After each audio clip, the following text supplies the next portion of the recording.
Je dis à Charlotte, je te préviens, là j'ai un boulot, mais alors si tu arrives à tenir là, on peut aller n'importe où dans le monde. Donc je m'appelle Nicolas. Je m'appelle Charlotte. Nous sommes donc mariés, nous vivons à Colombo au Sri Lanka. Nous sommes ici avec notre petite famille, notre grand garçon Paul et notre petit dernier Thomas qui a 1 an et demi. Nous sommes ici depuis maintenant 5 ans. 5 ans. Voilà, au Sri Lanka. 3 ans et demi à Colombo. Nous sommes arrivés ici au Sri Lanka par mon travail. C'est d'amener des gens pêcher. C'est de la pêche sportive, donc c'est dans le secteur du tourisme. Nous avons tous les deux fait ça dans d'autres pays. Nous avons fait l'Afrique de l'Ouest, dans l'archipel des Bijagos. Après, le reste du temps, tu étais tout seul. Chez les Andaman, tu étais avec moi au début aussi. Donc on a un petit peu roulé notre boss. Et toi, Charlotte? Moi, je donne des cours de français ici, des cours particuliers. Donc moi, j'ai été expatrié au Costa Rica. Je suis rentré en France et nous nous sommes rencontrés. Moi, entre-temps, j'avais décroché un travail en Inde dans l'archipel des Andaman. Donc la première année de notre relation, moi j'étais aux Andaman, elle était en France. J'ai eu beaucoup de chance, elle a pu se permettre d'avoir des vacances, venir me rejoindre, etc. Nous sommes mariés quand je suis rentré. Moi, j'avais re-signé pour aller retourner en Inde. Donc Charlotte est bien évidemment venue avec moi. Nous sommes restés une saison aux Andaman. Assez rapidement, donc, on se retrouve en France. Je fais marcher mon réseau pour trouver s'il y a un autre boulot. Et là, on me dit, il y a un tel qui a son centre de pêche en Afrique de l'Ouest, en Guinée-Bissau, dans l'archipel des Bijagos. Je connaissais déjà la destination. Je dis à Charlotte, je te préviens, là j'ai un boulot, mais alors si tu arrives à tenir là, on peut aller n'importe où dans le monde. J'en ai pas dormi pendant 4 mois. Voilà, mais elle s'est dit, parce qu'elle a un petit côté aventurier, elle s'est dit, bon allez, je te suis, je te fais confiance, on y va. Du coup, nous avons fait 8 mois dans l'archipel des Bijagos, c'était une super expérience. Et donc après les Bijagos, on a mis un enfant en route. Après, j'ai commencé ma formation de capitaine, donc on était à Nice. Donc j'ai passé ma formation. Et à la fin de cette formation, j'ai reçu un coup de fil. Un coup de fil d'un de mes anciens concurrents. Un concurrent quand je travaillais en Inde. Il me dit, écoute voilà, je viens de monter en association avec des partenaires sri-lankais une affaire en Sri Lanka. J'aimerais bien que tu travailles avec nous. Tu verras, le Sri Lanka, ça peut être sympa. Donc nous décidons de plier bagages et de partir au Sri Lanka. Le Sri Lanka nous offre, j'ai envie de dire, l'équilibre dans notre famille. Je peux continuer à faire le boulot que j'aime et qui me passionne et qui fait vivre ma famille. En même temps, nos enfants vivent dans un cadre plutôt sympa. Il y a une école française, je continue à apprendre le français. Puis bon, j'ai d'autres opportunités de boulot, mais c'est dans des coins pour moi professionnellement super. Mais quand on a une famille, c'est pas l'endroit. Je donne un exemple, la dernière en date, j'ai eu une proposition de boulot en Papouasie-Nouvelle-Guinée à Port Moresby. Et comme on sait que Port Moresby n'est pas la capitale la plus safe au monde, donc non, je dis non à ce genre de proposition. Comme c'est une île, en vivant à Colombo, c'est-à-dire que pour la voiture, on fait 1 heure, c'est un endroit sympa pour la plage, il faut faire un peu plus pour aller dans les montagnes, etc., mais même en 2 heures, voilà. Ça, c'est un côté sympa de vivre à Colombo. Sur une comparée, je dirais pas que c'est Paris, je dirais que c'est une grande ville de province. Moi, il y a des choses que j'adore à Colombo, des choses que je déteste. Ce que j'adore, c'est, malgré tout, il y a quand même de la verdure. Moi, quand je passe dans une de ces rues, il y a ces grands arbres, c'est un bonheur, quoi. Non, et ce qui est sympa, le week-end à Colombo aussi, on va à la piscine souvent. La piscine des grands hôtels, c'est très agréable. Chose qu'on n'a pas, par exemple, à Paris. Ouais. C'est vrai que c'est sympa de se faire un brunch le dimanche avec les copains, les enfants. Ici, il y a plein de grands hôtels parce qu'il y a des touristes, etc. Et du coup, on lâche les enfants, tout le monde s'amuse. Chose qu'on ne ferait peut-être pas en étant en France. En France, on reçoit plus les gens qu'ici. Ici, on a plus tendance à sortir. Après, au niveau culturel, il y a quand même des trucs. Et ce qui est très rigolo, c'est que par exemple, il y a le show anglais qui s'appelle Mamma Mia. Donc on y est allé. Je veux dire, vous allez à un show à Paris d'un grand artiste, il y a très peu de chances que vous croisez quelqu'un que vous connaissez. Ici au Sri Lanka, je veux dire, tu es sûr de croiser quelqu'un que tu connais. Ça reste un village, quoi. C'est une île. Et Colombo, c'est pas si loin. Donc du coup, on retrouve souvent les mêmes têtes, un endroit, machin et ça. Alors c'est un côté sympa, il faut faire aussi attention.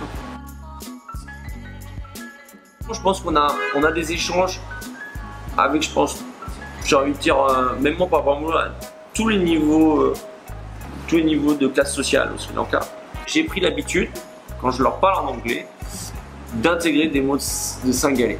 L'intégration, en règle générale, c'est plutôt bien fait au Sri Lanka. C'est vrai qu'on n'en voit pas beaucoup. De quoi? Non, mais les Sri Lankais, on est plutôt amis avec des Français. Toi, j'ai envie de dire oui. toi, c'est vrai que toi, finalement, t'as moins cet échange avec la population sri-lankaise que moi.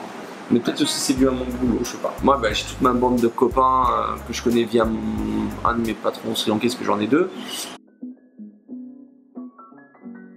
Ou un truc qui est très rigolo, c'est vous allez à l'hôpital, et puis c'est très courant au Sri Lanka, et le médecin me dit c'est quoi ton numéro de téléphone, t'as WhatsApp, ok, bah on s'échange par WhatsApp. C'est-à-dire que le gars, il a une consultation, il n'y a aucun médecin en France qui te filera son numéro, son WhatsApp, si tu as un problème, et tu peux l'appeler à n'importe quelle heure de la journée ou de l'année, hein, il n'y a pas de problème. Hein. C'est un truc très courant. Et pour être très honnête, au début je me suis dit, ouais, peut-être parce qu'on est étranger, foreigner, et que c'est un service en plus. Pas du tout. Hein. C'est-à-dire que mes potes sri-lankais, c'est pareil. J'ai un copain, son pédiatre, lui a dit, t'as mon numéro, t'as mon WhatsApp, si le petit a un problème cette nuit, tu m'envoies WhatsApp, tu m'appelles, même si tu t'inquiètes pas, à minuit, 1h du matin, il n'y a pas de problème. Ça, c'est des choses que moi je trouve vachement sympa. Voilà. Après, j'aurais peut-être appris un truc avec les Sri Lankais, parce que même si c'est une religion, le bouddhisme, j'ai envie de dire que c'est aussi un mode de vie. J'ai envie de dire que je peux être pas un grand stressé, mais je peux être stressé comme n'importe qui peut être sur certaines choses.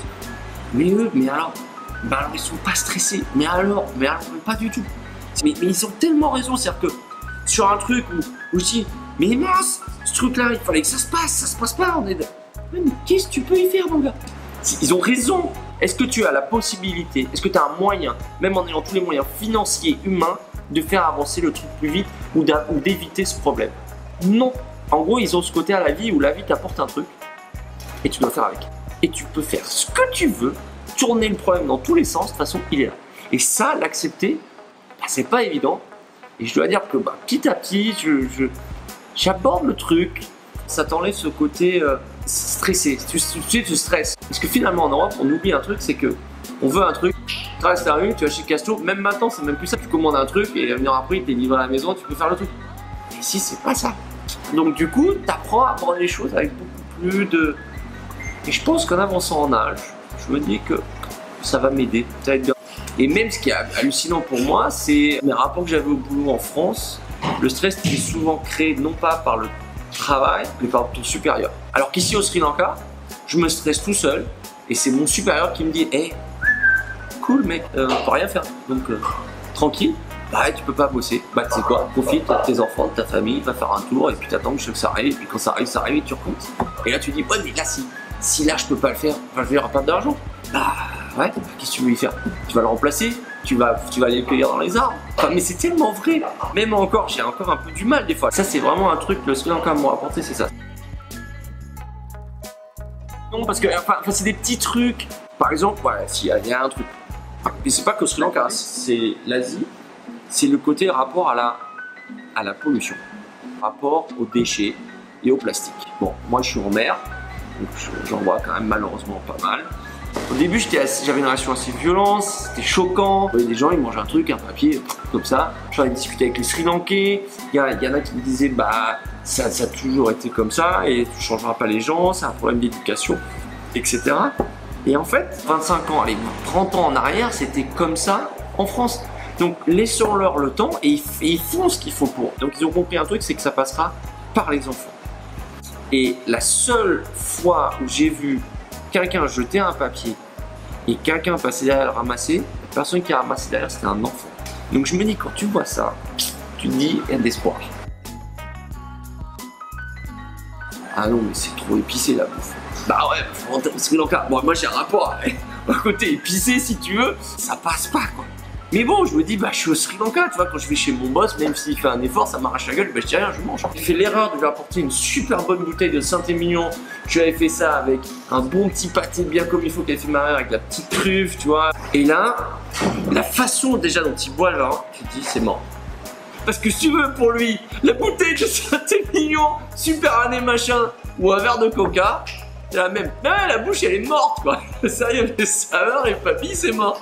Et du coup, tu sais, pour me faire plaisir, il fait ah, c'est le meilleur vin rouge que j'ai bu. Et quand tu lui dis, bah, qu'est-ce que tu as bu comme notre vin rouge, il est infoutu de se citer un nom. Et du coup, tu t'aperçois qu'en fait, bah non, ça marche pas. Donc, tu manges un rice curry sans le chili, c'est un feu d'artifice dans la bouche.